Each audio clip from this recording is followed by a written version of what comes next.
हाँ तो गाइज हमारा चल रहा था डिफरेंशियल रिले, ठीक है। ओके सब लोग रेडी हो लो, ठीक है।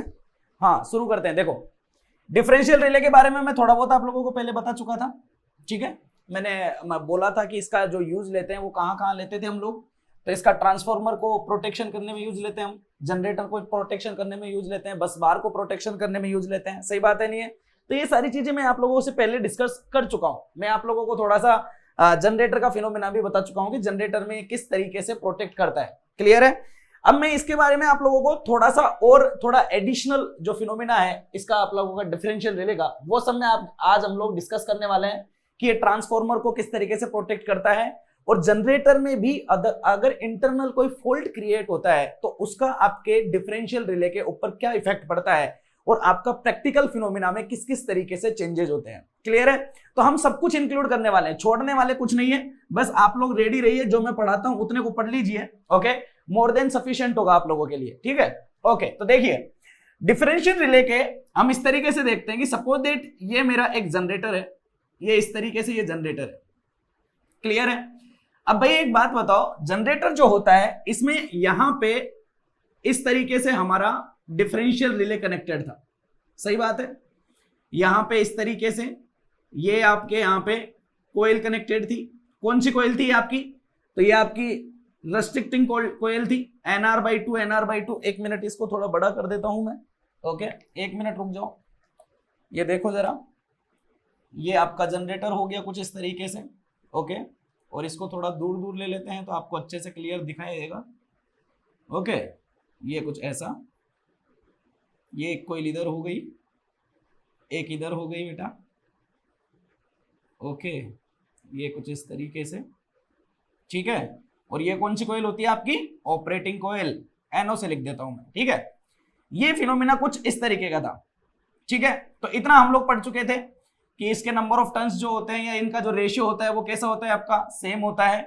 अगर यहाँ पे जाने वाली करंट I1 है और ये आपकी I2 है, तो अगर फॉल्ट नहीं हुआ तो ये I1 I2 के बराबर होती है, डिफरेंस आपका 0 होता है। और अगर फॉल्ट होता है तो I1 I2 के बराबर नहीं होती है। तो ये किस तरीके से प्रोटेक्शन करता था वो हम सब लोग जो देख चुके थे। क्लियर है? अब समझो जरा भाई, प्रैक्टिकल लाइफ की अगर मैं बात करूं, तो अगर हम बात करते हैं प्रैक्टिकल लाइफ की, तो प्रैक्टिकल लाइफ में क्या होता है कि प्रैक्टिकल लाइफ में अगर मैं बात करूं तो मेरे जो फॉल्ट आते हैं, किसमें? आपके जो सिस्टम में फॉल्ट आते हैं।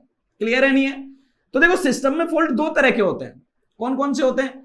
तो बेटा एक फॉल्ट जो होता है ये तो होते हैं आपके इंटरनल फॉल्ट, और दूसरे फॉल्ट जो होते हैं वो होते हैं आपके एक्सटर्नल फॉल्ट।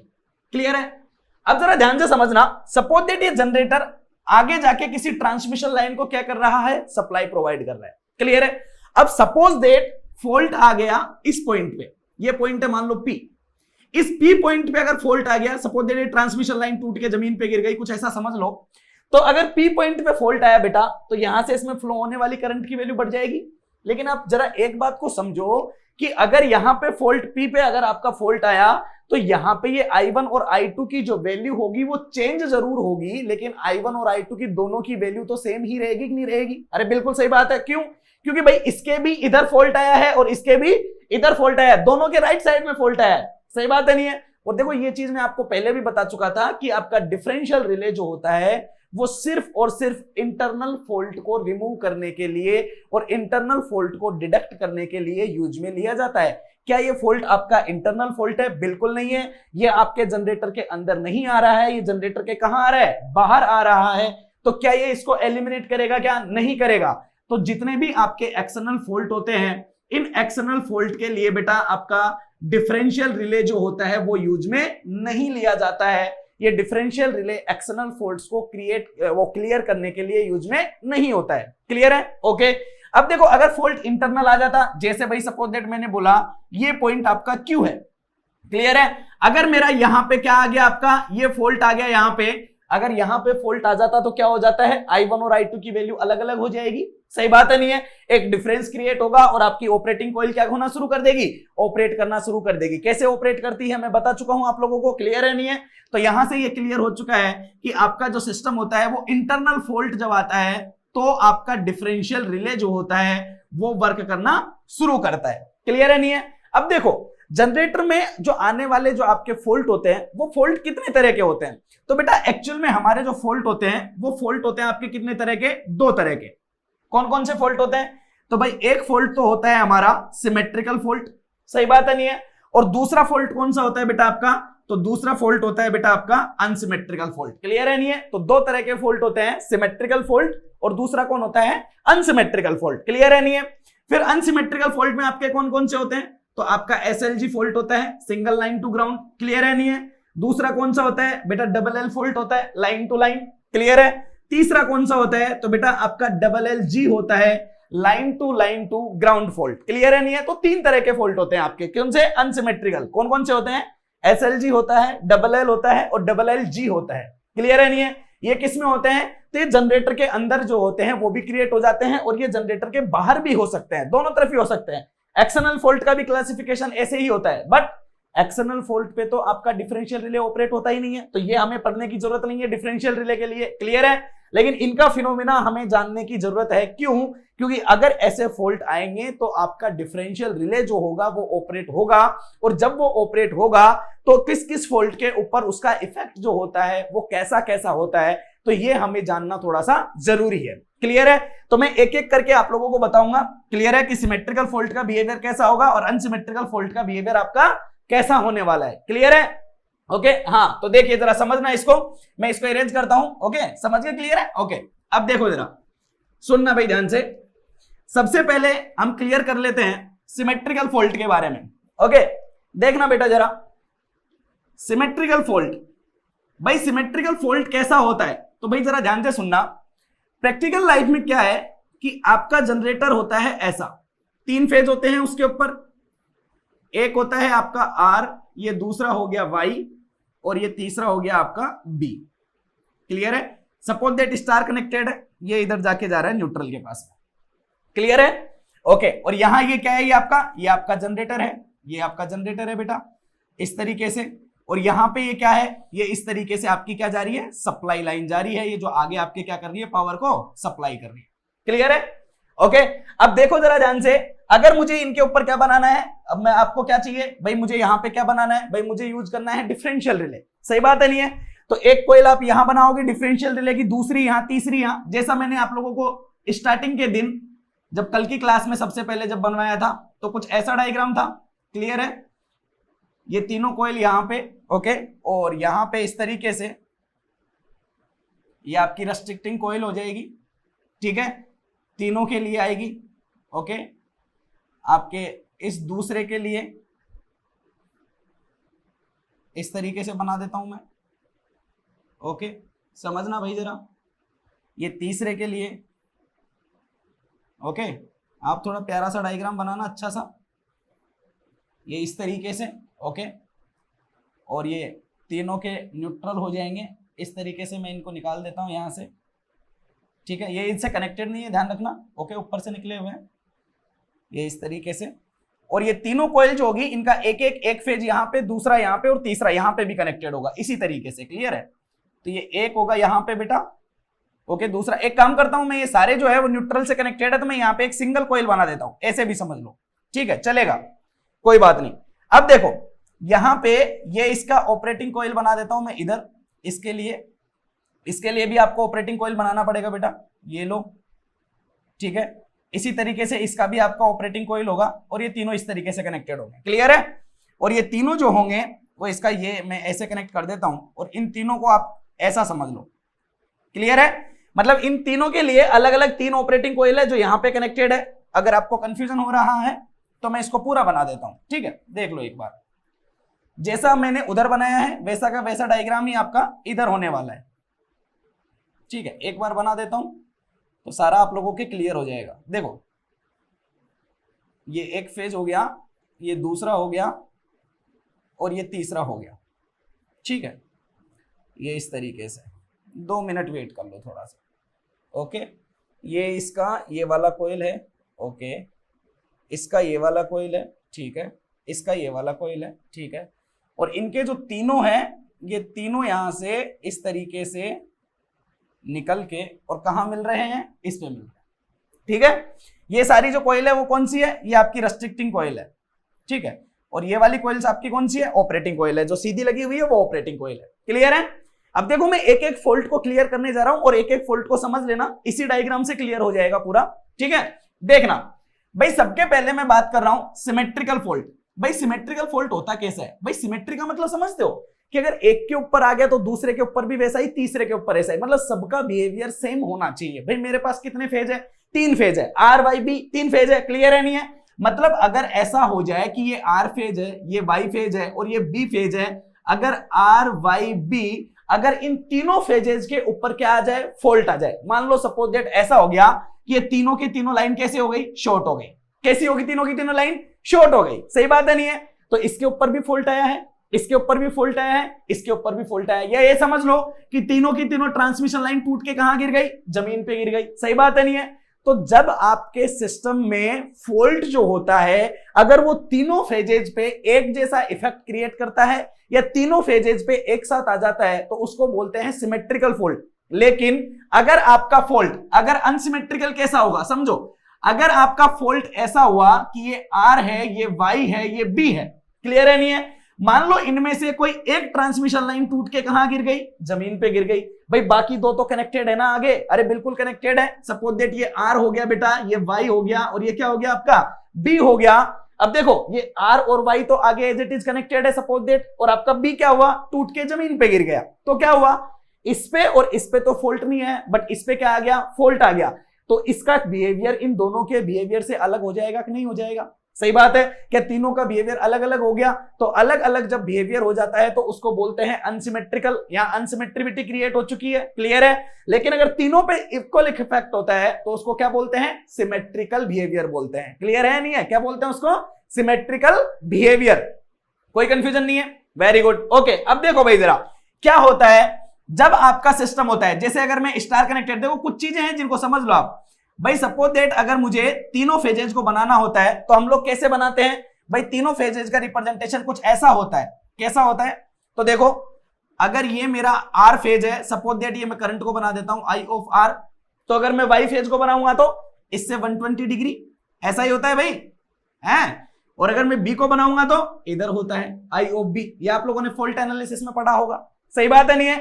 तो ये आई ऑफ आर होता है, ये वाई होता है, ये बी होता है, और ये जो पॉइंट होता है बेटा ये कौन सा होता है, न्यूट्रल पॉइंट होता है। क्लियर है नहीं है? और जनरेटर के न्यूट्रल को हम क्या करते हैं, जनरेटर के न्यूट्रल को हम सॉलिडली क्या कर देते हैं, ग्राउंड कर देते हैं। किसके थ्रू?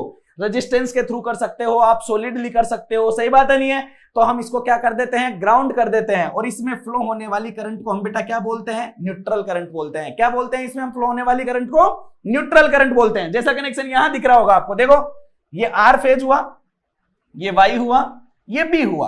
क्लियर है? और ये तीनों यहां जाके कहां कनेक्टेड है, ये ग्राउंड से कनेक्टेड है। तो बेटा इसमें जाने वाली जो करंट होगी वो कौन सी होगी, आपकी न्यूट्रल करंट होगी। कौन सी करंट होगी? ये न्यूट्रल करंट होती है। सही बात है नहीं है? अब सोचो ये जो न्यूट्रल करंट होती है ना बेटा, इस न्यूट्रल करंट की वैल्यू जो होती है वो किसके बराबर होती है? तो बेटा ये आपका आई आर, आई वाई और आई बी के सम के बराबर होती है।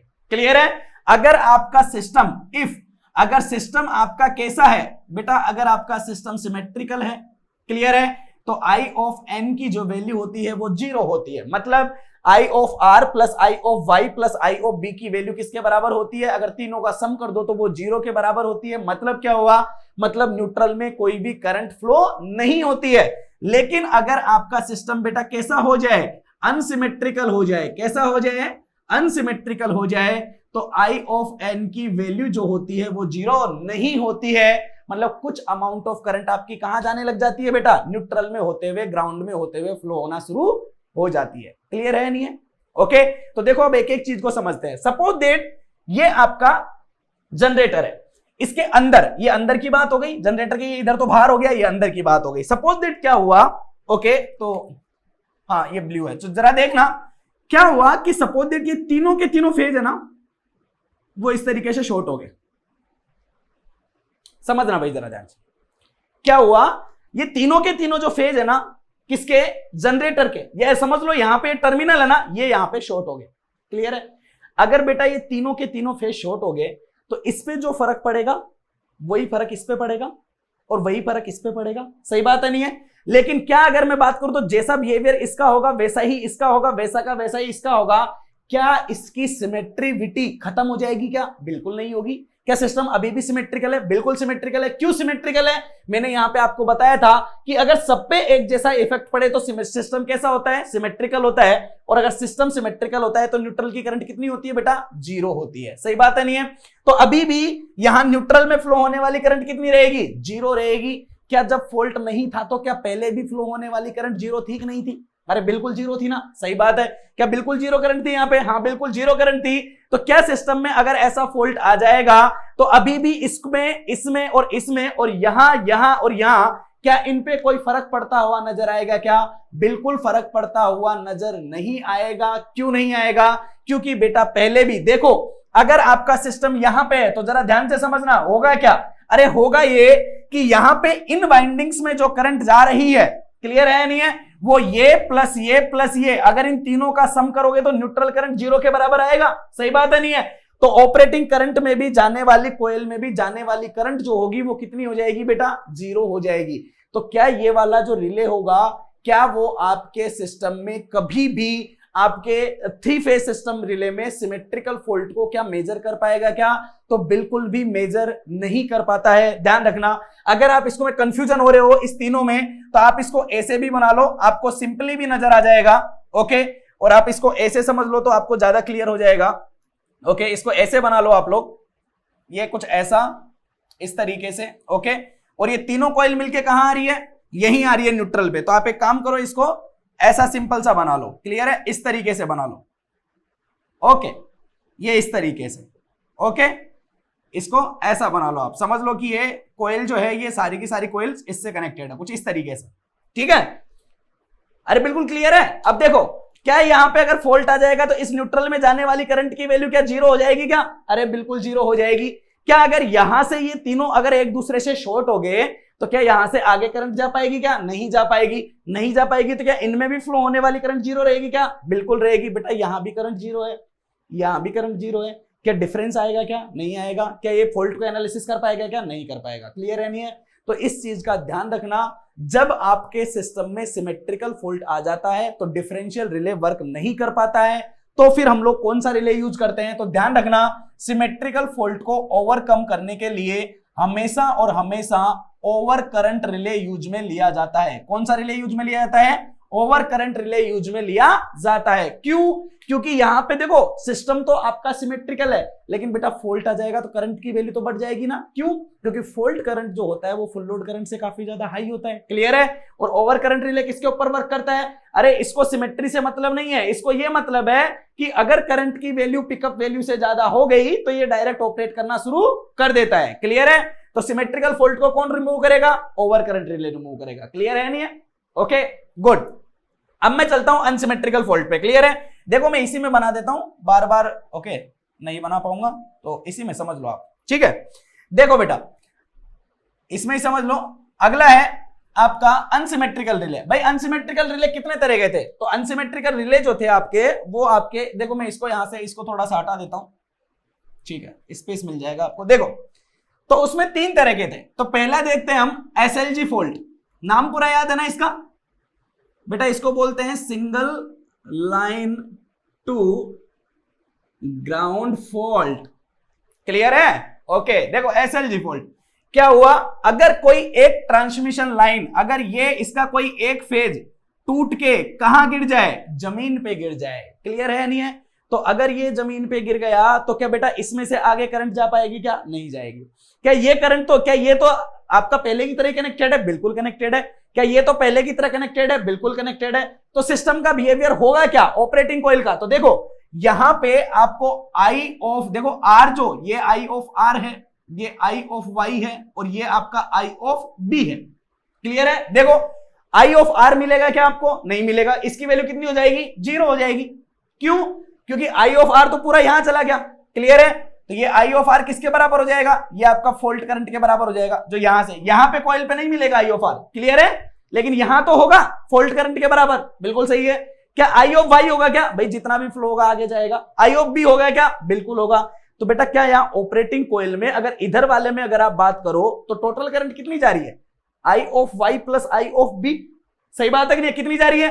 I of Y plus I of B, कौन सी साइड में, सेकेंडरी साइड में। तो बेटा सेकेंडरी साइड में टोटल करंट कितनी हो गई आपकी, तो ये होगी आपकी I of Y plus I of B के बराबर।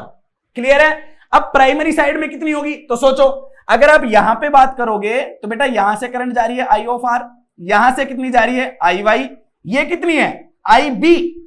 क्लियर है नहीं है। यहां से तो तीनों करंट जा रही है भाई, ट्रांसमिशन लाइन टूट के तो यहां गिरी है, तो यहां से तो तीनों जा रही है, तो यहां से कौन कौन सी जा रही है, I R plus I Y plus I B. Clear है नहीं है। तो यहां से आपका जो न्यूट्रल करंट, यहां पे जो करंट जा रही है इस वाली कॉइल में, वो कितना जा रहा है बेटा, तो वो जा रहा है बेटा आपका आई आर आई वाई और आई बी।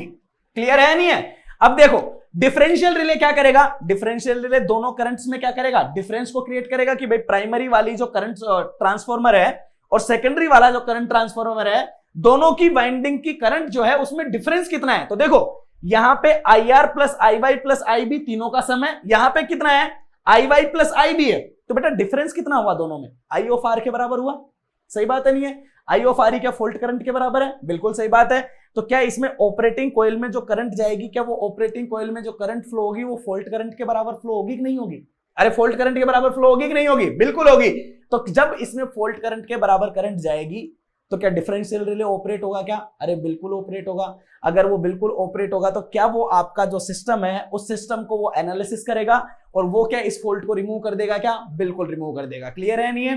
तो एसएलजी फॉल्ट को रिमूव करने के लिए क्या हम हमारे सिस्टम में ये आपका जो डिफरेंशियल रिले होता है क्या इसको यूज में लेते हैं, तो बिल्कुल यूज में लेते हैं। क्यों, क्योंकि सिस्टम में अंदर अगर एसएलजी फॉल्ट आ जाता है तो प्राइमरी साइड की करंट्स और सेकेंडरी साइड की करंट्स में क्या क्रिएट हो जाता है, एक डिफरेंस क्रिएट हो जाता है और उस डिफरेंस को आपका डिफरेंशियल रिले क्या कर लेता है, मेजर कर लेता है। क्लियर है नहीं है, वेरी गुड ओके। तो इसमें कोई कंफ्यूजन नहीं है, क्या एसएलजी फॉल्ट के लिए यूज में होगा, बिल्कुल यूज में होगा। क्लियर है ओके। अगला देखो नेक्स्ट क्या है आपका, सपोज दैट है आपका डबल एल फॉल्ट बेटा। ठीक है, डबल एल फॉल्ट क्या होता है तो समझना, लाइन टू लाइन मतलब क्या हुआ, सपोज दैट ऐसा हो जाए कि दो ट्रांसमिशन लाइन एक दूसरे से क्या हो जाए बेटा, टच हो जाए। क्लियर है नहीं है। तो होगा क्या, देखो यहां से करंट आई, ठीक है, यहां से करंट वापस चलेगी और इधर से घूम के वापस आ जाएगी। क्यों, अरे आगे बहुत सारा लोड लगा हुआ है यार। तो आपको पता है कि करंट हमेशा लो मिनिमम वाले पाथ को, लो जो जहां पे रेजिस्टेंस मिनिमम होता है वो वाला पाथ चूज करती है। सही बात है। अब देखो यहां से इसे आगे बहुत ज्यादा लोड कनेक्टेड है तो हाईली रेजिस्टेंस दिखेगा आगे, यहां पे बिल्कुल नहीं है, तो पूरी की पूरी करंट इधर से आएगी, यहां जाएगी और इधर से चले जाएगी। इस करंट को क्या बोलते हैं, फॉल्ट करंट। सही बात है नहीं है। ये फॉल्ट करंट किधर से आई बेटा, इधर से आई, और कहां से चले जाएगी, इधर से चले जाएगी।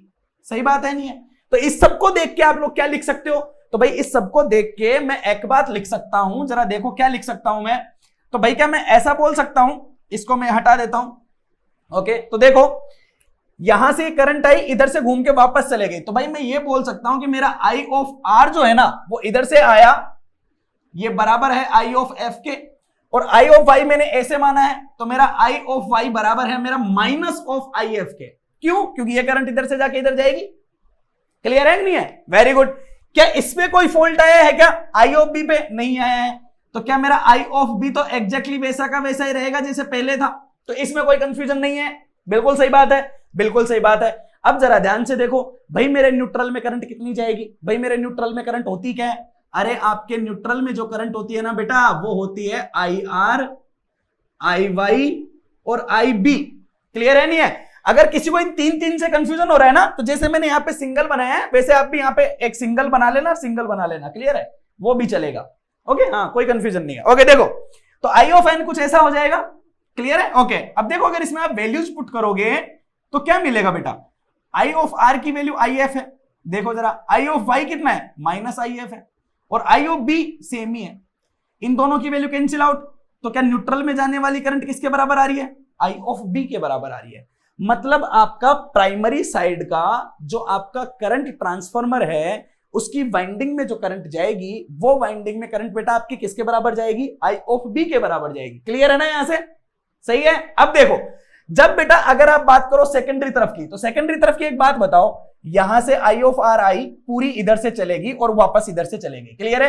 क्या ये आई ऑफ आर आगे जाएगी क्या, बिल्कुल नहीं जाएगी। क्या ये आई ऑफ वाई आगे जाएगी क्या, बिल्कुल नहीं जाएगी। क्यों, क्योंकि इन दोनों के ऊपर तो फॉल्ट आ रखा है, शॉर्ट हो रखी है दोनों की दोनों। सही बात है नहीं है, बिल्कुल सही है। और करंट हमेशा लो रिएक्टेंस वाले पाथ को चूज करती है, बिल्कुल क्लियर है। तो यहां से जितनी करंट आएगी वो इस तरीके से क्या होना शुरू कर देगी, रोटेट करना या मूव करना शुरू कर लेगी, क्लियर है। तो यहां से ये आई ऑफ बी क्या इसके ऊपर फॉल्ट है क्या, नहीं है। तो बेटा ये आई ऑफ बी पूरी की पूरी आगे पहुंचेगी। तो यहां पे जब आप करंट देखोगे तो आपको आई ऑफ आर भी यहां पे 0 मिलेगा, आई ऑफ वाई भी यहां पे आपको 0 मिलेगा। यहां पे आपको जो करंट मिलेगी वो सिर्फ बेटा एक ही मिलेगी, that is over I of B, clear है नहीं है।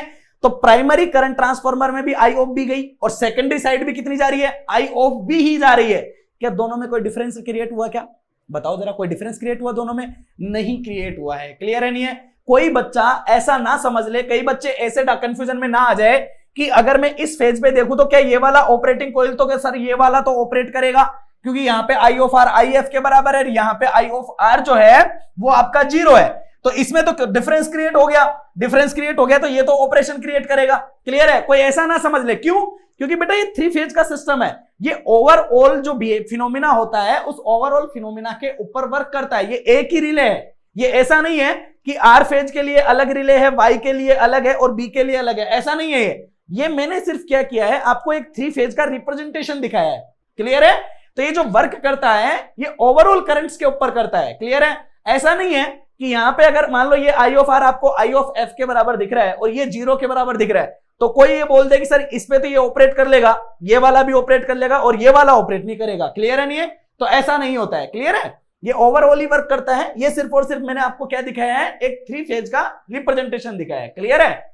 अगर आप इसको ओवरऑल एक की ही डायग्राम से दिखाते, सपोज दैट इतने से भी दिखा देते तो भी ये आपका वैलिड होता, क्लियर है, उसमें भी कोई गलती नहीं है। ओके, तो हाँ ये क्लियर रखना माइंड में, कई बच्चों के कंफ्यूजन आ रहा होगा तो इस कंफ्यूजन को थोड़ा क्लियर रखना। ओके, हाँ ये ओवरऑल वर्क करता है, हाँ गुड। अब देखो तो सेकेंडरी साइड भी बेटा आपका कितना है, ये सेकेंडरी साइड का अगर मैं बात करूं तो ये भी बेटा आपका आई ऑफ बी है। क्या दोनों में कोई डिफरेंस है क्या, देखो जरा, क्या डिफरेंस नजर आ रहा है आपको, बिल्कुल नजर नहीं आ रहा। तो बेटा डिफरेंशियल रिले तो डिफरेंस को क्रिएट करता है, क्या इसमें डिफरेंस दिखा है क्या आपको, नहीं दिखा है। तो इस चीज का ध्यान रखना, ये मोस्ट इंपॉर्टेंट है। आप बाप लोगों से बार बार पूछ लिया जाता है कि जब आपके सिस्टम में मान लो एक आपका क्या है, एक जनरेटर है, उसमें एक आपका सिस्टम में इंटरनल फॉल्ट आया है और वो इंटरनल फॉल्ट आपका कौन सा फॉल्ट है बेटा, लाइन टू लाइन अगर फॉल्ट है तो क्या आपका डिफरेंशियल रिले ऑपरेट करेगा या नहीं करेगा। तो इस चीज के लिए बिल्कुल ध्यान रखना कि लाइन टू लाइन फॉल्ट के लिए आपका जो डिफरेंशियल रिले जो होता है ना बेटा, ये डिफरेंशियल रिले ऑपरेट नहीं करता है, डिफरेंशियल रिले ऑपरेट नहीं करता है, क्योंकि आपको दिख रही है दोनों तरफ आपकी करंट की जो वैल्यूज है वो आपको कैसी मिल रही है, सेम मिल रही है। मैं इसी के लिए आप लोगों को ये चीज पढ़ाया हूं, ध्यान रखना। एक सिमेट्रिकल में ये ऑपरेट नहीं करता है, दूसरा ये आपका लाइन टू लाइन फॉल्ट के ऊपर ये आपका डिफरेंशियल रिले ऑपरेट नहीं करता है, रिमेंबर इट, क्लियर है, हाँ ध्यान रखना। ओके नेक्स्ट, चलो मैं इसको हटा दूं अब, क्लियर है ये, हाँ ये ध्यान रखना, कई बच्चे इसमें कंफ्यूज मत हो जाना कि सर इधर ये है इधर ये है तो ये ऑपरेट करना चाहिए, नहीं बेटा ये ओवरऑल 3 फेज के ऊपर वर्क करता है, क्लियर है। हाँ मैंने तीनों पे अलग अलग इसलिए बनाया ताकि आपको 3 फेज का फील आ सके, हैं, हाँ ध्यान रखना। तो मैं इसको हटा देता हूं, ओके ठीक है। अब देखो अगला वाला जो था आपका वो कौन सा था, LLG, तीसरा वाला लाइन टू ग्राउंड। हाँ तो अपना अगला फॉल्ट है LLG, ओके इसके बारे में भी देख लो आप एक बार। ओके डबल एल का फिनोमिना समझ में आ गया था। ओके देखो LLG के बारे में और देख लेते हैं, ठीक है। तो मैं डायग्राम को मॉडिफाई कर देता हूं उस तरीके से, आपका देखो एक बार, ओके देखना ध्यान से। LLG का मतलब है line to ground. Suppose that ऐसा हो जाए कि ये आपकी है आर फेज है, ये वाई है, ये सपोज दैट ये दोनों लाइन टूट के जमीन पे गिर जाए, मतलब ये ग्राउंड से हो जाए, क्लियर है नहीं है। तो होगा क्या, यहां से इधर आएगा तो ये इसमें जो करंट फ्लो होगा ये फॉल्ट करंट होगा आपका, बिल्कुल सही बात है। देखो यहां आर फेज से करंट आएगा, इधर आगे जाएगा तो इसे हाईली इंपीडेंस दिखेगा तो करंट लो रिलक्टेंस वाले पाथ को चूज करेगा, सही है। तो करंट इधर भी जाएगा, कहां जाएगा, यहां से नीचे जाएगा, तो आई ऑफ आर इधर से आएगा। आई ऑफ वाई के साथ भी क्या होगा, ये इधर जाएगा, इस पॉइंट से जब आगे जाएगा तो इसे हाईली इंपीडेंस दिखेगा तो ये भी इधर आ जाएगा, सही है। तो मतलब यहां पे बेटा जो आपका आई ऑफ एफ होगा ना वो किसके बराबर होगा, तो वो आपका आई ऑफ आर प्लस आपका आई ऑफ वाई के बराबर होगा, सही बात है, दोनों इसमें चल जाएंगे। क्या आई ऑफ बी के ऊपर कोई इफेक्ट आया है क्या? बिल्कुल नहीं आया है, तो ये आई ऑफ बी बिल्कुल ऐसा का ऐसा जाएगा। क्लियर है? तो मेरा न्यूट्रल करंट क्या होगा? अब जरा ध्यान से देखो, देखो अगर मैं न्यूट्रल करंट की बात करूं तो बेटा न्यूट्रल करंट होता है आपका I of R plus I of Y plus होता है आपका आई ऑफ बी। अब न्यूट्रल करंट इस साइड है, यहां से देखो आई ऑफ आर जा रहा है, आई ऑफ वाई जा रहा है, आई ऑफ बी जा रहा है। इन दोनों के सम को आप क्या लिख सकते हो? आई ऑफ एफ लिख सकते हो, इन दोनों के सम को। क्लियर है? तो आप आई ऑफ एन को क्या लिख सकते हो? Fault current plus your I of B. तो बेटा ये आई ऑफ एन कौन सा है? तो ये आपकी वो करंट है जो आपकी प्राइमरी साइड के करंट ट्रांसफार्मर में क्या हो रही है? फ्लो हो रही है। क्लियर है नहीं है? अब अगर मैं बात करूं कहां पे? सेकेंडरी साइड पे, तो देखो फिनोमिना कैसा होगा? आई ऑफ आर करंट इधर से आई थी लेकिन आगे नहीं गई, फॉल्ट की वजह से यहां चलेगी, तो आई ऑफ आर कितना हो गया? 0 हो गया यहां पे। क्लियर है? आई ऑफ वाई इधर से आया, नीचे चले गया, तो यहां पे आई ऑफ वाई कितना हो गया? 0 हो गया। लेकिन I of B as it is आगे के आगे गया है। क्लियर है? तो यहां पे अगर आप सेकेंडरी साइड की बात करोगे तो आपकी जो टोटल करंट होगी कहां पे? सेकेंडरी साइड पे। क्लियर है? वो कितनी हो जाएगी? तो देखो बेटा आई ऑफ आर 0 है, ये 0 हो गया, ये 0 हो गया, तो यहां पे सिर्फ और सिर्फ किसके बराबर बचेगा? आई ऑफ बी के बराबर बचेगा। क्लियर है नहीं है? देखो प्राइमरी करंट ट्रांसफार्मर में करंट इतनी है, सेकेंडरी वाले करंट ट्रांसफार्मर में आपकी करंट इतनी है। क्या इन दोनों करंट में डिफरेंस नजर आ रहा है क्या? बिल्कुल नजर आ रहा है। अगर इन दोनों में देखोगे तो आपको डिफरेंस दिखेगा, किसके बराबर दिखेगा? आई ऑफ एफ के बराबर आपको डिफरेंस नजर आएगा, फॉल्ट करंट के बराबर डिफरेंस नजर आएगा। क्लियर है नहीं है? तो ये करंट जो होगा, देखो ऑपरेटिंग कॉइल आपकी किसके ऊपर ऑपरेट करती है? डिफरेंस के ऊपर ऑपरेट करती है। बिल्कुल सही बात है। तो ये आपका ऑपरेटिंग कॉइल क्या करेगा? ऑपरेट करना शुरू करेगा और आपका डिफरेंशियल रिले जो होगा वो आपका सिग्नल क्रिएट करेगा और यहां से सर्किट ब्रेकर से इसको क्या कर देगा? ओपन कर देगा। सही बात है कि नहीं है? तो इस चीज का ध्यान रखो। देखो हम लोगों ने कौन कौन से फॉल्ट पढ़े थे? सिमेट्रिकल फॉल्ट पढ़ा, अनसिमेट्रिकल फॉल्ट पढ़ा। क्लियर है नहीं है? सिमेट्रिकल फॉल्ट में आपका जो फिनोमिना होता है वो कुछ इस तरीके का होता है कि तीनों फेजेस पे इफेक्ट सेम पड़ता है। क्लियर है? तो वहां पे आप लोगों का डिफरेंशियल रिले ऑपरेट होता है क्या? नहीं होता है। क्लियर है नहीं है? फिर हम लोगों ने पढ़ा एसएलजी, क्या उसमें आपका डिफरेंशियल रिले यूज होता है क्या? बिल्कुल होता है। क्या डबल एल पे होता है क्या? नहीं होता है। क्या डबल एल जी पे होता है क्या? बिल्कुल होता है। क्लियर है नहीं है? तो ध्यान रखना डिफरेंशियल रिले जो होता है वो सिर्फ और सिर्फ एसएलजी फॉल्ट को और आपके डबल एल जी फॉल्ट को क्लियर करने के काम में आता है। ये सिमेट्रिकल फॉल्ट और डबल एल फॉल्ट को कभी भी क्लियर नहीं कर पाता है। क्यों? क्योंकि सिमेट्रिकल फॉल्ट और डबल एल फॉल्ट जो होता है ना बेटा, वो प्राइमरी करंट ट्रांसफार्मर और सेकेंडरी करंट ट्रांसफार्मर में कोई भी डिफरेंस क्रिएट नहीं करता है। क्लियर है? Okay, very good. तो ये हो गया आपका डिफरेंशियल रिले, किसके लिए? इसके जनरेटर के लिए। क्लियर है? ओके, अब देखो मैं आप लोगों को कुछ और अच्छी चीजें बता देता हूं, ध्यान से समझना। ओके, आई थिंक ये क्लियर होगा आप लोगों के। ओके, हाँ भाई जरा अब देखो डिफरेंशियल रिले और जो जिस दूसरे इंसान के लिए काम में होता है वो इंसान है आपका ट्रांसफार्मर। कौन है? ट्रांसफार्मर।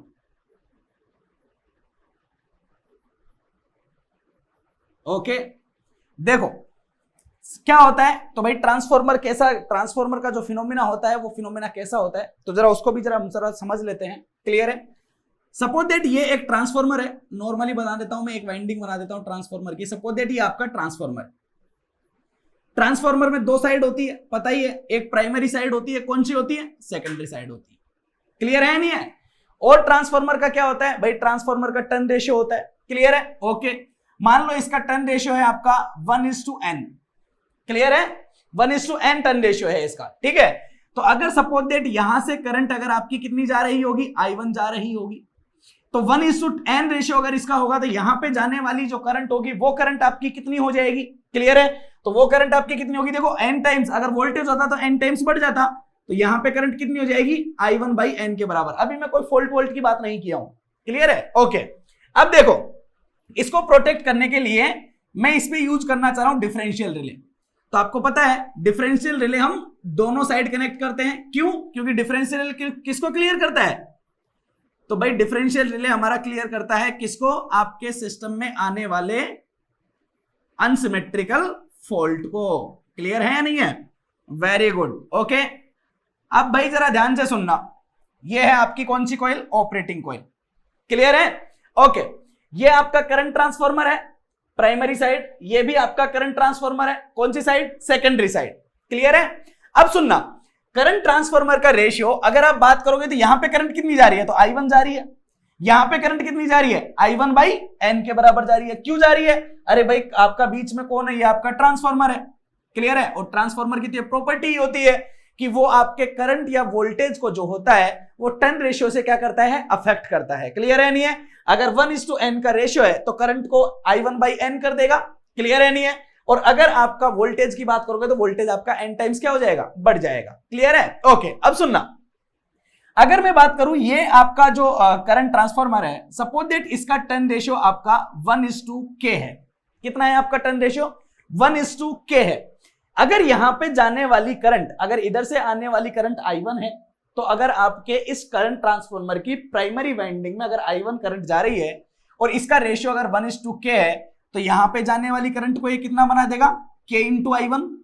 क्लियर है नहीं है? हाँ, ये ध्यान रखना कई बच्चों के लिए, हाँ सुन लो थोड़ा सा, एक बार देख लो, कई बच्चे इसमें थोड़ा सा कंफ्यूज होते हैं। ध्यान रखना, करंट ट्रांसफार्मर होता है एक, और दूसरा होता है आपका पावर ट्रांसफार्मर, या आप बोल सकते हो पोटेंशियल ट्रांसफार्मर। क्लियर है? हाँ, ध्यान से समझना इस चीज को। क्या है, इन दोनों में थोड़ा डिफरेंस है, ध्यान से समझना कैसे। जैसे अगर मान लो किसी ने आपको बोल दिया कि एक करंट ट्रांसफार्मर है जिसका टर्न रेशियो है 1:10। क्लियर है? और एक पोटेंशियल ट्रांसफार्मर है जिसका टर्न रेशियो है 1:10। क्लियर है? तो इन दोनों का क्या मतलब है समझना। अगर इसमें आपने प्राइमरी साइड पे करंट की वैल्यू अगर I1 है ना, तो सेकेंडरी साइड पे जो करंट मिलेगी ना, वो करंट मिलेगी आपको 10I1। ध्यान रखना, किसमें? करंट ट्रांसफार्मर में। करंट ट्रांसफार्मर में करंट चेंज होती है अकॉर्डिंग टू टर्न रेशियो। अगर टर्न रेशियो बढ़ रहा है तो करंट भी बढ़ेगी। क्लियर है? किसमें होता है ये?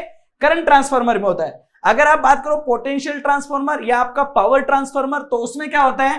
तो इसमें यह होता है कि अगर यहां पे वोल्टेज V1 है, तो टर्न रेशियो अगर 1:10 का है, तो इधर वोल्टेज आपका कितना हो जाएगा? 10V1। क्लियर है? लेकिन अगर करंट की बात करो, तो अगर यहां पे करंट I1 है, तो इधर जाके करंट हो जाएगी बेटा आपकी I1 बाई 10। क्लियर है नहीं है? हाँ, तो इस चीज को आप लोगों अपने माइंड में क्लियर ही रखना। क्लियर है? हाँ, ध्यान रखना इस बात का। ओके, कोई कंफ्यूजन नहीं है ना? क्लियर है? ओके, हाँ, जैसे मैं इसको एक एग्जांपल करके बताता हूं, ध्यान से समझना। जैसे समझ लो एक बार, जैसे ये एक पोटेंशियल ट्रांसफार्मर है, समझना एक मिनट, ठीक है? हाँ, इसका सपोज दैट टर्न रेशियो है 1:10। कोई कंफ्यूजन नहीं है ना? हाँ, अब इसमें सपोज दैट यहां से करंट जा रही है सपोज दैट 100 एम्पियर। ओके, ये क्या है आपका? ट्रांसफार्मर। कौन सा ट्रांसफार्मर है ये? प्रैक्टिकल लाइफ वाला जो हम यूज में लेते हैं, पोटेंशियल ट्रांसफार्मर। तो अगर 1:10 टर्न रेशियो है, तो यहां पे करंट कितनी हो जाएगी? देखो 100 है तो 1/n हो जाती है ना, तो यहां पे करंट कितनी हो जाएगी? 100/10 मतलब 10 एम्पियर हो जाएगी। ठीक है? ओके, अब डिफरेंशियल रिले में जो आप यूज करते हो ट्रांसफार्मर, ये आपका पोटेंशियल ट्रांसफार्मर है, और ये जो यूज करते हो बेटा, ये होता है आपका करंट ट्रांसफार्मर। क्लियर है? ऐसा ये समझो इसको जरा, ये करंट ट्रांसफार्मर है। क्लियर है ना? अब अभी तक में सिस्टम में कोई फॉल्ट नहीं है, तो ये आपका होता है ऐसा, ये इस तरीके से, ये ऐसा है, समझो। अब अगर सपोज दैट इसका टर्न रेशियो में कुछ भी मान लेता हूं, सपोज दैट इसका टर्न रेशियो मैंने मान लिया 1:100। ठीक है, मान लिया मैंने कुछ भी 1:100। फॉल्ट आपके सिस्टम में है नहीं। क्लियर है? तो देखो अभी इसकी प्राइमरी वाइंडिंग में यहां पे करंट कितनी जा रही है? 100 एम्पियर। तो करंट ट्रांसफार्मर करंट को क्या करता है? अगर 1:10 का रेशियो है, तो अगर आप उसमें I1 करंट फ्लो कराओगे तो वो कितनी प्रोड्यूस करके देगा? मतलब कितना चेंज कर देगा उसमें? 10I1 कर देगा। सही है? तो अगर ये 1:100 है और इसमें आप 100 को फ्लो कराओगे, तो ये सेकेंडरी साइड में आपको कितना देगा? 100 × 100 देगा ना, 100 × 100। तो ये कितना हो जाएगा? सोचो, 100 × 100 अगर आप करोगे तो ये हो गया आपका 2 और 2 10⁴ एम्पियर। बताओ कोई कंफ्यूजन है क्या इसमें? इस तरीके से। क्लियर है? हाँ, अब देखो इधर करंट कितनी जा रही है? 10 एम्पियर। क्या आपके सिस्टम में फॉल्ट आ रहा है क्या? नहीं।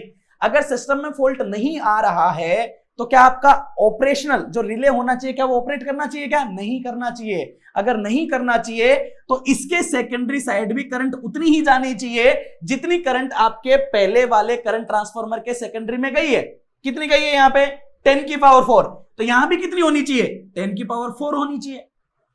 सही बात है, बिल्कुल सही है। अब प्राइमरी साइड में यहां पे जो करंट गई है वो कितनी गई है, 10 गई है। तो आपको कितनी बनानी है, 10 की पावर 4 बनानी है।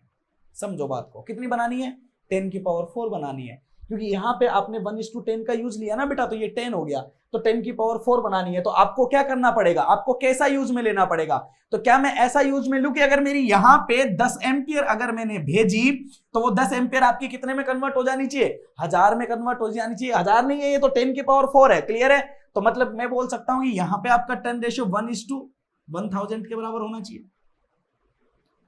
समझना जरा इस चीज को, है इस चीज को जरूर समझना। क्लियर है? देखो एक मिनट, हाँ ओके, देखो यहां पे अगर 100 थी, 1:10 का रेशियो लिया तो ये 10 हो गया। गुड, सही है। हाँ अब अगर यहां पे बात करोगे, ओके, तो यहां से अगर 100 जा रही थी तो ये 1:100 था। क्लियर है ना? हाँ, तो 1:100 था, तो ये कितना करेगा बेटा, अगर स्टार्टिंग में यहां से 100 गई है तो 100 इंटू 100 गुना कर देगा उसको, तो 10 की पावर 4 हो जाएगा। इसने इसको रिड्यूस किया, 10 बना दिया। अभी आपके सिस्टम में कोई फॉल्ट नहीं है, तो यहां पे आपका जो दोनों में जो करंट होनी चाहिए वो इक्वल होनी चाहिए, तो आपको इसके सेकेंडरी में भी कितना बनाना पड़ेगा, 10 की पावर 4 बनाना पड़ेगा। क्लियर है? हाँ, तो इसका टर्न रेशियो कितना होना चाहिए, तो देखो इसका टर्न रेशियो मल्टीप्लाई विद इसका टर्न रेशियो, इसका आ रहा है, देखो जरा ध्यान से समझो, तो ये कितना है आपका 10। क्लियर है? इसको कितना बनाना है, 10 की पावर 4, तो कितने से मल्टीप्लाई करना पड़ेगा, 1000 से, तो कितना बन गया, 10 की पावर 4 बन गया ना। हाँ, कोई कंफ्यूजन नहीं है ना इस चीज में? सब लोग देख लेना एक बार। क्लियर है? हाँ, तो देख लो, अगर ये 1:k है, ये 1:n है, तो ये हो जाएगा 1:nk के बराबर। क्लियर है?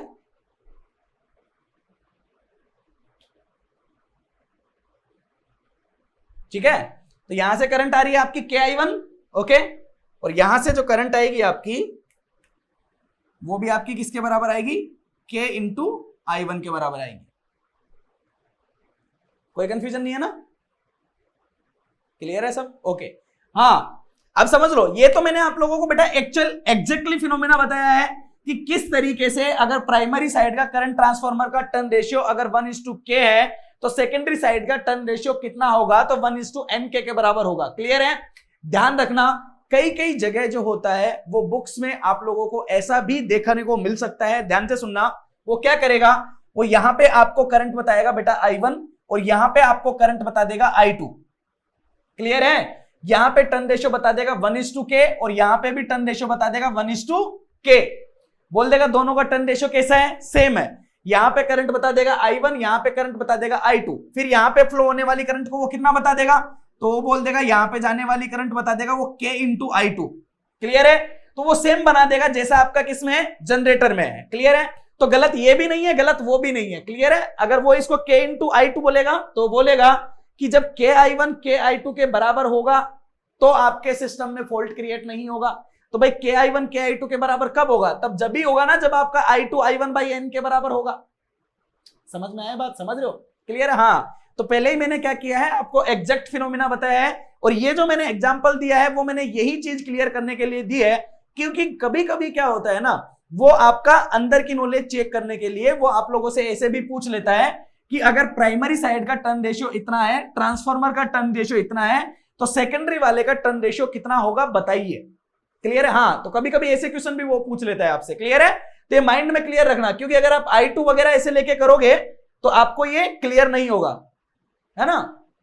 हाँ, तो इस चीज का ध्यान रखना बेटा, कोई कंफ्यूजन नहीं है। आगे चले अपन, सही है? हाँ, बाकी जो पूरा ऑपरेशन है वो पूरा का पूरा ऑपरेशन आपका वही होगा जो हम लोगों ने जनरेटर में पढ़ा है। क्लियर है? वही, अगर फॉल्ट नहीं आएगा तो ये इसके बराबर होगा, ये इसके बराबर होगा, तो आपके सिस्टम में डिफरेंस क्रिएट नहीं होगा और ये कोयल आपकी ऑपरेट नहीं करेगी।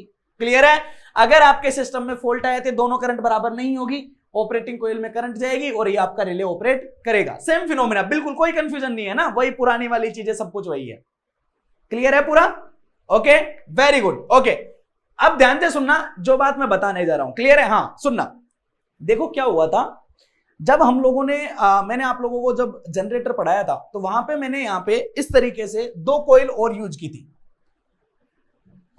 Restricting coil. क्या सर रेस्ट्रिक्टिंग कॉइल का यूज यहां पे भी करते हैं क्या? बिल्कुल करते हैं।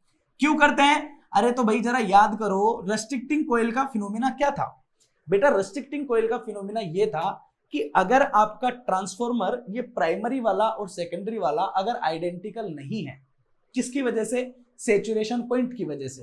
तो अगर वो सैचुरेशन पॉइंट पे अगर ये दोनों पहुंच जाते हैं तो इनके ये दोनों जो होते हैं वो एक्जैक्टली आइडेंटिकल नहीं रह पाते हैं और इनकी करंट में क्या होता है? डिफरेंस क्रिएट हो जाता है। तो उस डिफरेंस को की वजह से, उस डिफरेंस को आपका जो रिले है वो फॉल्ट ना समझे, तो उसकी वजह से हम लोगों ने क्या किया था? उस डिफरेंस के इफेक्ट को खत्म करने के लिए हम लोगों ने यहाँ रेस्ट्रिक्टिंग कॉइल को यूज किया था। सही बात है। क्या वो सिस्टम फिनोमिना यहां भी हो सकता है क्या? अरे बिल्कुल हो सकता है, क्योंकि बेटा यहां पे भी तो आपका करंट ट्रांसफॉर्मर है ना दोनों तरफ, तो ये भी तो सैचुरेशन पे पहुंच सकता है, तो इसका भी तो फिनोमिना वैसा हो सकता है। क्लियर है नहीं है? ओके हाँ, तो सब कुछ एग्जैक्टली वही है जैसा आपका किसमें था? जनरेटर में था। क्लियर है? ये थोड़ा सा अलग चीज था जो मैंने आप लोगों को बताई है। क्लियर है? हाँ, अब देखो, अब इंपॉर्टेंट बातें हैं 2-4 जो मैं आप लोगों को बताने जा रहा हूं ट्रांसफॉर्मर के बारे में। क्लियर है? बाकी फिनोमिना तो ये मैं आपको बता ही चुका हूं जनरेटर में। ठीक है? हाँ ओके, समझना आप जरा, सुन लो।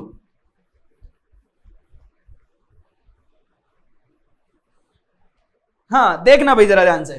ओके वेरी गुड, सुनो जरा। ठीक है? हाँ, कोई कंफ्यूजन नहीं है ना? गुड। देखो बेटा, तो सबसे पहले अगर मैं बात करूं तो ये आपका ट्रांसफॉर्मर की बात कर रहे हैं हम। ठीक है? अब भाई जरा रिले तो हम लोगों ने समझ लिया कि कैसे ऑपरेट करेगा। अब मैं चल रहा हूं आपके प्रॉब्लम्स के ऊपर कि ट्रांसफार्मर में प्रॉब्लम्स क्या आती है जब हम रिले को यूज करते हैं। तो एक्चुअली मैं बात करने जा रहा हूं प्रैक्टिकल फिनोमिना की। क्लियर है? Very good. सबसे पहले समझना problem number first. Problem number first होती है बेटा आपका इनरश करंट। जानते हो इनरश करंट क्या होती है? जानते हो इनरश करंट क्या होती है? जानते हो? हैं? हाँ, तो समझना। ओके, अब देखो दो चीजें आप लोगों के यहां से क्लियर होगी, इंपॉर्टेंट है, ध्यान से समझना। क्लियर है? ओके, एक होता है इनरश करंट और दूसरा मैं आप लोगों को यहां क्लियर करने जा रहा हूं फॉल्ट करंट। समझना दोनों में क्या डिफरेंस है और दोनों के फिनोमिना में क्या प्रॉब्लम है। देख लो एक बार। क्लियर है? हाँ गुड। देखो इनरश करंट, देखना बेटा क्या हुआ कि अगर भाई ये होता है आपका ट्रांसफॉर्मर, देखो मैं इसको हटा देता हूं। क्लियर है? अब इसका काम नहीं है, ये तो आप लोगों ने समझ लिया, इसको हटा देता हूं। ओके, देखना भाई जरा, भाई ये मेरा ट्रांसफॉर्मर है। ट्रांसफॉर्मर में क्या होता है? मैग्नेटिक कोर होती है इस तरीके से। क्लियर है? ये आपका ट्रांसफॉर्मर। अब ट्रांसफॉर्मर में ये वाइंडिंग है आपकी इस तरीके से, ये वाइंडिंग है और ये लगा रखा है बेटा आपने सोर्स। अब ये आपका स्विच है। ठीक है? अब मान लो आपने किसी पर्टिकुलर टाइम पे, मान लो t=0 पे स्विच को क्या कर दिया? बंद कर दिया।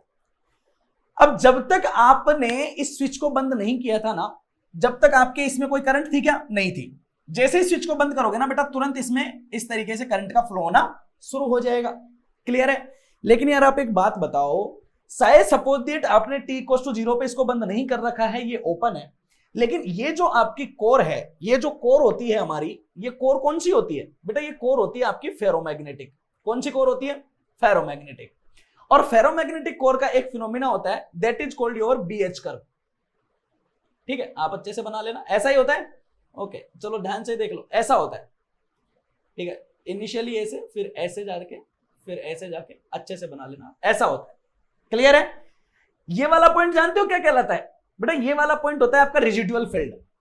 मतलब जब अगर ये इधर होता है आपका MMF और ये इधर होता है आपका फ्लक्स या मैग्नेटिक फील्ड, जब आपका एक्सटर्नल MMF अगर 0 हो जाए तो उसके बावजूद भी जो कोर में फील्ड बच जाता है ना, उस फील्ड को हम बोलते हैं बेटा रेजिडुअल मैग्नेटिक फील्ड।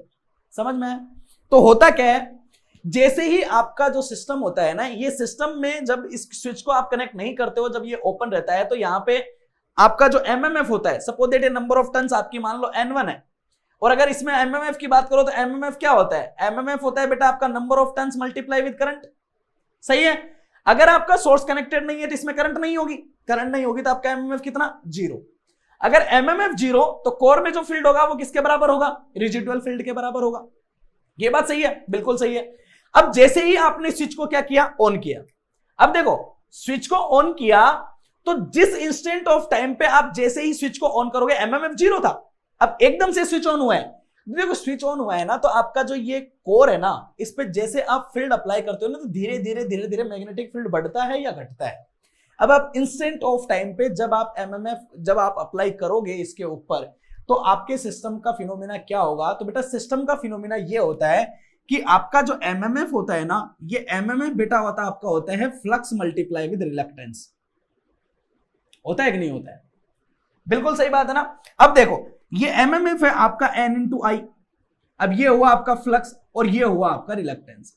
अब भाई एक बात बताओ, जैसे ही आपके सिस्टम में आप लोगों ने करंट को फ्लो कराया, भाई तुरंत तो करंट जो होनी चाहिए थी वो धीरे धीरे धीरे धीरे फ्लक्स को प्रोड्यूस करती और धीरे धीरे धीरे करंट की वैल्यू बढ़ती। लेकिन हुआ क्या, जैसे ही आप लोगों ने एमएमएफ लगाया, यहां ऑलरेडी थोड़ा बहुत फ्लक्स प्रेजेंट था। वो फ्लक्स कौन सा था? वो फ्लक्स था रेजिडुअल फील्ड। अब ये रेजिडुअल फ्लक्स जो था, वो रेजिडुअल फ्लक्स अपने हिसाब से कैसे भी पड़ा हुआ है, इसमें कोई सी भी डायरेक्शन में है, कोई जरूरी नहीं है। अब क्या हो रहा है, बाहर से एक फोर्स लग रहा है एमएमएफ, वो एमएमएफ क्या करेगा, इस कोर को मैग्नेटाइज करने की कोशिश करेगा अपनी डायरेक्शन में। क्लियर है नहीं है? तो ऐसा कुछ फिनोमेना समझ लो कि जैसे ये कोई एक मान लो ये कोई एक छड़ है जो ऐसे रखी हुई है, आप इसको सीधा करना चाहते हो, तो आपने इसके ऊपर एक फोर्स लगाया इधर, तो फोर्स लगाओगे तो इसको खींचोगे, आप चाहते हो कि आपके इफेक्ट में आ जाए, ये कैसी हो जाए, ऐसे सीधी हो जाए। तो जैसे ही आप फोर्स लगाओगे, क्या जब तक ये सीधी नहीं होगी आप एकदम झटके से तुरंत तेजी से खींचोगे इसको? सही है, धीरे धीरे क्या होगा, आपकी तरफ आना शुरू होगा। सही बात है। तो एमएमएफ क्या करेगा, अपनी तरह से इसमें फील्ड क्रिएट करने की सोचेगा, लेकिन जैसे ही बेटा आप स्विच ऑन करोगे ना, इसमें पहले से फील्ड है, इसे दिखेगा यार यहां तो किसी और का राज है, तो ये खुद का राज क्रिएट करने की कोशिश करेगा। तो क्या करेगा, ये जो सोर्स होगा ना, ये एकदम से एक लार्ज अमाउंट ऑफ करंट का फ्लो करता है, और उसी करंट को हम क्या बोलते हैं, इनरश करंट बोलते हैं। इनरश करंट का फिनोमिना कब आता है? तो बेटा ये बहुत इंपॉर्टेंट है, ध्यान रखना। इनरश करंट का फिनोमिना इसलिए आता है क्योंकि जैसे ही स्विच को ऑन करते हैं, पहले से आपका जो रेजिडुअल फील्ड जो होता है वो आपकी कोर में प्रेजेंट होता है, उसके इफेक्ट को खत्म करने के लिए और एमएमएफ का अपने खुद की फोर्स की वजह से एक मैग्नेटिक फील्ड क्रिएट करने के लिए आपका जो सिस्टम होता है वो एक जबरदस्त अमाउंट में एक लार्ज अमाउंट ऑफ करंट का क्या करता है बेटा, फ्लो करता है। और इसी करंट को हम लोग क्या बोलते हैं, तो इसी करंट को हम लोग इनरश करंट बोलते हैं। क्या बोलते हैं हम इसको? इनरश करंट बोलते हैं। कोई कंफ्यूजन नहीं है ना इस चीज में? इनरश करंट बोलते हैं इसको, ध्यान रखना। ये जो इनरश करंट होती है ना बेटा, ये इनरश करंट आपकी कम से कम नहीं ना तो 3 to 5 टाइम्स, क्लियर है, 3 to 5 times of the full load current. Clear है नहीं है? फुल लोड करंट के ये कम से कम 3 से 5 गुना, क्लियर है, या 6 गुना तक भी बोल सकते हो। क्लियर है, मतलब काफी ज्यादा हाई होती है ये। ओके, अब सोचो यार, एकदम से हाई अमाउंट ऑफ करंट गई है, किसमें, आपके ट्रांसफार्मर में हाई अमाउंट ऑफ करंट गई है, तो क्या होगा यार, रिले को तो नजर आएगा कि आपके सिस्टम में फॉल्ट आ गया है। क्यों? क्योंकि हाई अमाउंट ऑफ करंट गई है ना भाई। क्लियर है? तो उसे रिले को क्या लगेगा कि फॉल्ट आ रहा है आपके सिस्टम में, फॉल्ट आ रहा है तो आपका रिले क्या करना शुरू करेगा, ऑपरेट करने की कोशिश करेगा। क्लियर है नहीं है? ओके, तो ट्रांसफार्मर के ऑपरेशन दिखा रहा हूं मैं। ओके, ये आपका जो डिफरेंशियल रिले वो खत्म हो चुका है ना? हाँ, ओके, तो मैं ट्रांसफार्मर के प्रोटेक्शन समझा रहा हूं आप लोगों को। क्लियर है? एक एक के समझाऊंगा, ये ट्रांसफार्मर का चल रहा है अभी। ओके, ध्यान से सुनना। तो इसको क्या लिखेगा कि एकदम से लार्ज अमाउंट ऑफ करंट का फ्लो हो चुका है, तो लार्ज अमाउंट ऑफ करंट का फ्लो हो गया तो वो क्या सोचेगा, तो ध्यान से समझना जरा भाई। जैसे ही यहां पे करंट जाएगी तो ये करंट एकदम से ऐसे जाएगी, यूं, बहुत तेजी से यूं, फिर धीरे धीरे धीरे धीरे कम हो गया आपके फुल लोड करंट की तरफ फ्लो होना शुरू हो जाएगी। तो ये स्टार्टिंग में जो हाई अमाउंट ऑफ करंट होती है, ये वाली, ये हाई अमाउंट ऑफ करंट होती है ना बेटा, ये अमाउंट ऑफ करंट कहलाती है आपकी इनरश करंट। लेकिन ध्यान रखना, ये इनरश करंट आपकी फॉल्ट करंट नहीं है। क्लियर है नहीं है? अब देखो फॉल्ट करंट कैसी होती है बेटा, फॉल्ट करंट आती है ना, तो फॉल्ट करंट की वैल्यू भी आपकी काफी ज्यादा हाई होती है comparatively over inrush current. Inrush current के कंपैरिजन में काफी ज्यादा हाई होती है ये भी। क्लियर है? और ये फिनोमेना कैसा होता है, ये फिनोमेना ऐसा होता है, एकदम लार्ज अमाउंट ऑफ करंट जाती है और फिर ऐसे ऐसे जाके आपके सिस्टम में क्या हो जाता है, इस तरीके से हो जाता है। ये आपका सिमेट्रिकल फिनोमेना है। क्लियर है? अगर करंट आपकी अनसिमेट्रिकल, अगर आपका फॉल्ट हुआ तो आपका अनसिमेट्रिकल फॉल्ट जो होगा वो कुछ इसकी तरह दिखेगा। क्लियर है? ओके, तो इस तरीके से इसमें भी स्टार्टिंग में, ओके मैं वैसा ही बना देता हूं ताकि दोनों का कॉमन हो जाएगा। ठीक है, देख लो, वो भी आपका कुछ ऐसा ही होता है, ठीक है, इस तरीके से। ये आपका स्टार्टिंग में वेरी हाई करंट होता है, आपका फॉल्ट करंट धीरे धीरे धीरे धीरे कम होता जाता है। अब समझना, अगर आपके सिस्टम में आपने ट्रांसफार्मर को स्टार्ट किया तो इनरश करंट आई, फिर आपका फॉल्ट करंट में फिनोमेना ऐसा होता है, तो आपको रिले को पता कैसे चलेगा, वो डिस्क्रिमिनेशन कैसे करेगा कि आपके रिले को ऑपरेट होना है या नहीं होना है, ये इनरश करंट है या नहीं है, क्लियर है नहीं है। तो इन चीजों के लिए क्या होता है, इन दोनों को आपका जो ये दोनों का फिनोमेना है, इनको क्या किया जाता है, क्लासिफाई किया जाता है। किस तरीके से, तो देखो, जब आपको कोई भी, ये सिग्नल आपका प्योरली साइनोसॉइडल तो नहीं दिख रहा है, ऊपर नीचे है, सिमेट्रिकल नहीं है, ये भी ऊपर नीचे है, सिमेट्रिकल नहीं है, क्लियर है। तो जब कोई सिस्टम आपका वो नहीं होता है, तो इसको जनरलाइज जब लिखते हैं, तो जनरलाइज लिखने का ये फिनोमेना होता है इस तरीके से, I1 I2 I3। मतलब मैंने क्या लिखा है ये, कि कोई जनरलाइज करंट का इक्वेशन इक्वल टू ये I ऑफ 0 से लिखते हैं, ये लिखते हैं इसका डीसी कंपोनेंट। ये I1 जो होता है, ये होता है आपका फंडामेंटल, ये आपने सिग्नल सिस्टम में पढ़ा होगा, क्लियर है। ये I2 जो होता है, इसको बोलते हैं सेकंड हार्मोनिक, इसको बोलते हैं आपका थर्ड हार्मोनिक, क्लियर है। तो इस तरीके से, तो क्या क्लासिफिकेशन होता है कि बेटा आपका जो इनरश करंट होता है ना, इस इनरश करंट में आपका ये सेकंड हार्मोनिक वगैरह जो होते हैं ना, ये आपके प्रेजेंट नहीं होते हैं, जबकि ये आपके फॉल्ट करंट में प्रेजेंट होते हैं। तो इस चीज का ध्यान रखना कि जब आपका एक रिले यूज में लिया जाता है, वो रिले क्या डिटेक्ट करता है, तो वो रिले आपके इस सेकंड हार्मोनिक को डिटेक्ट करता है। वो ये देखता है कि क्या वो सिस्टम में प्रेजेंट है या नहीं है। अगर वो प्रेजेंट है तो वो आपके सिस्टम में किस में प्रेजेंट होता है, वो इसमें आपका प्रेजेंट होता है, तो वो उसको क्या कर देगा, ब्लॉक कर देगा। और अगर वो प्रेजेंट नहीं है तो वो किस में प्रेजेंट नहीं होता है, इनरश करंट में प्रेजेंट नहीं होता है, तो वो उसको ब्लॉक नहीं करेगा और करंट को कंटिन्यूअसली तरीके से फ्लो होने देगा। क्लियर है नहीं है, ध्यान रखना। तो इस तरीके से आपके सिस्टम में एक एक्सटर्नल रिले यूज में किया जाता है, किसके प्रोटेक्शन के लिए, ट्रांसफार्मर के प्रोटेक्शन के लिए। कोई कंफ्यूजन नहीं है ना किसी को, वेरी गुड, ओके। तो पहली प्रॉब्लम ट्रांसफार्मर में ये आती है और उसको सुलझाया इस तरीके से जाता है ना, हाँ ध्यान रखना, ओके गुड। इसके बाद में आगे चलते हैं, ओके। ट्रांसफार्मर पे एक रिले कौन सा हो गया, डिफरेंशियल रिले, दूसरा इसको रिमूव करने के लिए आपका यूज में लिया जाता है, ओके। तीसरा, ट्रांसफार्मर में और क्या क्या परेशानी हो सकती है, ओके। हाँ एक एडिशनल पॉइंट, ठीक है, हाँ एक एडिशनल पॉइंट और है, ध्यान से सुन लेना। एडिशनल किसके लिए, डिफरेंशियल रिले के लिए ही, ओके। किसमें, ट्रांसफार्मर में, ठीक है। सुनना भाई जरा, एक बात बताओ, अगर आप जनरेटर की बात करते हो ना, तो जनरेटर वगैरह में क्या होता है, सिर्फ एक ही तरह का वाइंडिंग होता है, या तो वो आप उसको स्टार कनेक्टेड कर लो या आप उसको डेल्टा कनेक्टेड कर लो। लेकिन ट्रांसफार्मर में क्या होता है ना, ट्रांसफार्मर में वाइंडिंग दोनों तरफ होती है, प्राइमरी साइड भी होती है तो सेकेंडरी साइड भी होती है, सही बात है कि नहीं है।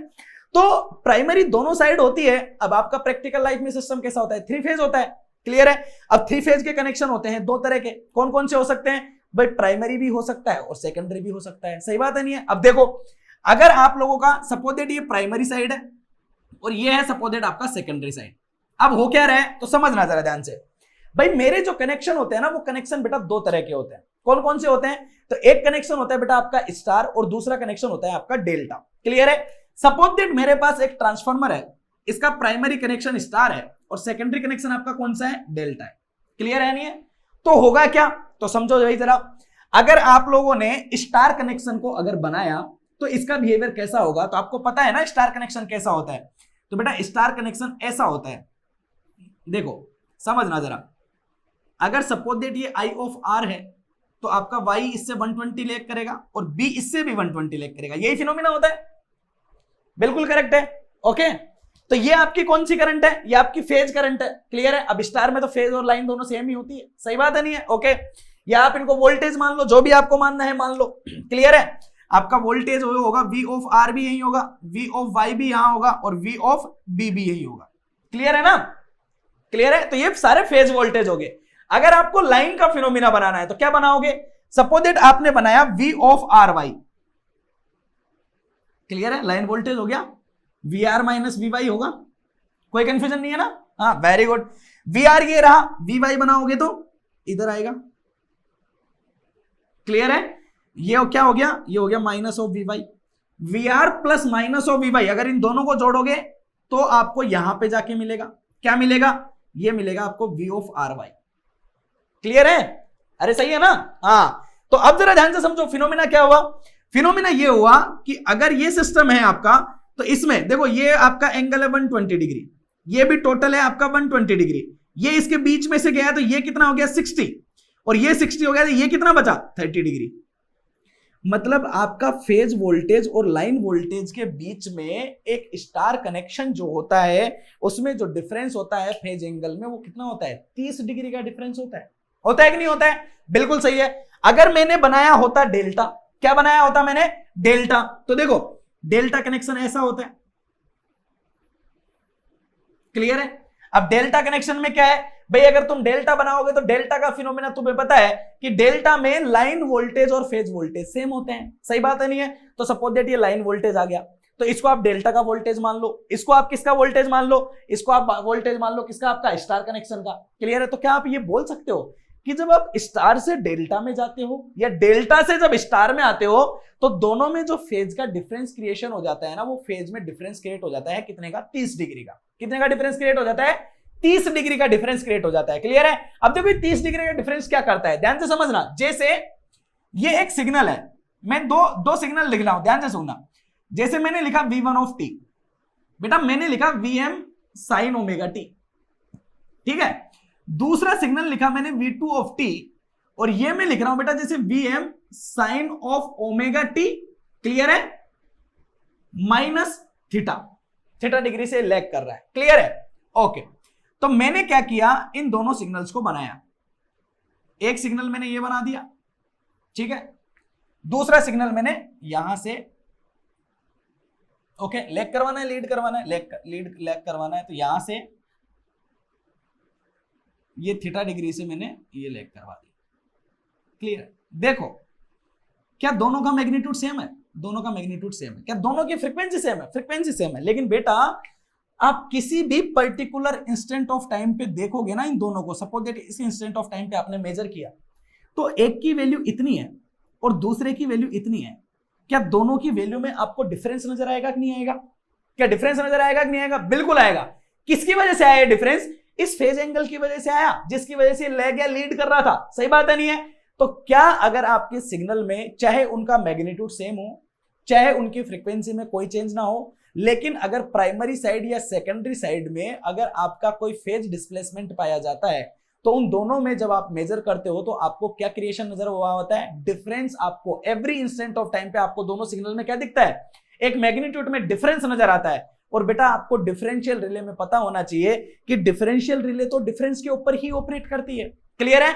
भले ही आपके सिग्नल में मैग्नीट्यूड उनका सेम है, उनकी फ्रीक्वेंसी सेम है, बट हो क्या रहा है? हो ये रहा है फेज डिफरेंस क्रिएट होने की वजह से किसी भी पर्टिकुलर टाइम पे आपने चेक किया तो आपको मैग्नीट्यूड में क्या नजर आ रहा है? डिफरेंस नजर आ रहा है। अब रिले ये नहीं सोचेगा कि ये डिफरेंस क्यों नजर आ रहा है, उसे तो डिफरेंस दिखा और वो तुरंत क्या कर जाएगा? ऑपरेट कर जाएगा। समझ में आई कि नहीं आई?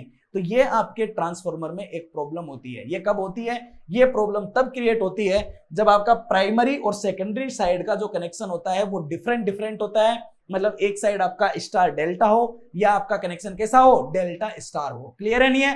तो ऐसा कनेक्शन होने से आपका फेज डिफरेंस क्रिएट होता है और वो आपके सिस्टम में इस तरह की क्या करता है? प्रॉब्लम क्रिएट करता है। कौन से रिले में? डिफरेंशियल रिले में, क्लियर है? तो समझना इसको कैसे क्लियर किया जाता है। सोचो, ये है आपका ट्रांसफार्मर, ये है बेटा इसका प्राइमरी साइड, ये है आपका सेकेंडरी साइड, क्लियर है। अगर आपका, यहां मैं पहले लिखता हूं ट्रांसफार्मर को, तो अगर ट्रांसफार्मर का primary side suppose that star connected है और सेकेंडरी साइड भी आपका कैसा है? स्टार कनेक्टेड है, क्या स्टार स्टार में कोई फेज डिस्प्लेसमेंट आता है क्या? नहीं आता है। क्या नहीं आता है तो आपका जो डिफरेंशियल रिले होगा उसको कोई परेशानी आएगी क्या? नहीं आएगी, क्लियर है नहीं है? तो डिफरेंशियल रिले भी प्राइमरी साइड स्टार कनेक्टेड ही करते हैं और सेकेंडरी साइड भी आपका स्टार कनेक्टेड ही होता है। कंडीशन नंबर फर्स्ट हो गई है, क्लियर है। अगर आपका ट्रांसफार्मर प्राइमरी साइड भी डेल्टा हो, सेकेंडरी साइड भी डेल्टा हो, क्या कोई फेज डिस्प्लेसमेंट आएगा क्या? नहीं आएगा। तो जो डिफरेंशियल रिले को क्रिएट करते हैं, कनेक्शन करते हैं, उसका कनेक्शन प्राइमरी साइड भी डेल्टा होता है और सेकेंडरी साइड भी कैसा होता है? डेल्टा ही होता है, क्लियर है। या आप स्टार स्टार कर दो, डेल्टा डेल्टा कर दो, कोई कंफ्यूजन नहीं है, क्लियर है, ओके। प्रॉब्लम तब आती है जब आपका कनेक्शन ऐसा हो, जैसे प्राइमरी साइड हो गया स्टार और सेकेंडरी साइड हो गया डेल्टा, क्लियर है नहीं है? तो या तो ये आपके 30 डिग्री से या तो इसको पीछे कर देगा या 30 डिग्री से आगे कर देगा। क्लियर है? तो आपको क्या करना है, अगर सपोज दैट स्टार से डेल्टा जाने पे अगर ये आपका जो सिस्टम है वो ऐसे लैग करा रहा है 30 डिग्री से, तो आप कुछ ऐसा कनेक्शन करो ना जो 30 से इसको लीड कराए, तो लैग लीड कैंसिल आउट कर देगा एक दूसरे को और सिस्टम की कहानी खत्म। सही बात है नहीं है? तो इस इफेक्ट को खत्म करने के लिए जो डिफरेंशियल जो रिले होता है ना, उसको हम किस तरीके से कनेक्ट करते हैं, तो वो समझना। जिस तरफ स्टार हो उस तरफ उसका कनेक्शन बनाओ आप डेल्टा, और जिधर डेल्टा हो वहां आप कनेक्शन बनाओ कौन सा, स्टार। क्लियर है नहीं है? तो ये फेज डिस्प्लेसमेंट का प्रॉब्लम आपका खत्म हो जाएगा। क्लियर है? ओके। अगर आपका ट्रांसफॉर्मर, अगेन बात, अगर primary side delta secondary side star हो, क्लियर है, तो डिफरेंशियल को कैसे कनेक्ट करोगे, तो प्राइमरी साइड बना दो स्टार और सेकेंडरी साइड बना दो डेल्टा। क्लियर है नहीं है? तो ये आपका इंपॉर्टेंट था, ध्यान रखना। अगर डेल्टा और स्टार कनेक्शन होने की वजह से आपके सिस्टम में ये प्रॉब्लम जो है ये क्रिएट होना शुरू हो जाती है, तो इसको आप इस तरीके से क्या कर सकते हो, खत्म कर सकते हो। कोई कंफ्यूजन नहीं है ना? ओके। तो बेटा इस तरीके से ये आपके रिले जो है ना, ये रिले आपके कंप्लीट होते हैं। ओके, कोई कंफ्यूजन है? देख लो।